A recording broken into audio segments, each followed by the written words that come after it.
I'm joined by space reporter Jonathan O'Callaghan. This in itself is quite exciting. Any successful launch is always a great thing. But we were just saying it's going further than the space station. That's the hope, isn't it? Yeah, so this is the first launch of a crewed spacecraft from American soil since 2011.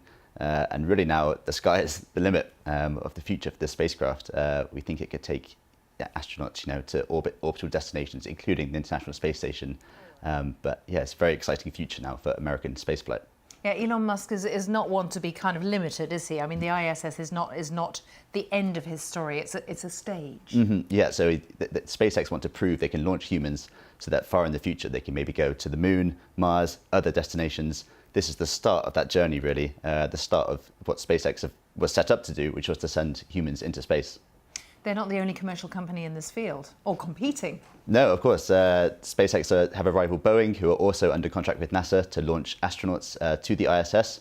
And they'll be hoping to conduct similar tests later this year. But SpaceX are clearly the front runner now. They've completed this test launch, which is a huge moment for them. So it's a very exciting future. It's interesting, it's now not seen as up to the American government, as up to kind of state funding in the US to provide craft. It has been outsourced. Yeah, well, back in 2010, they decided to retire the space shuttle, NASA, and sort of commission out launches to Earth orbit to private companies like SpaceX and Boeing. It's been a long road to get here. We expected the first launches maybe a few years ago, but we finally had the first test launch now. And there'll be one more test flight coming up in the next few months, and then hopefully by this summer, SpaceX will launch the first American astronauts to launch from US soil. Oh, that's early.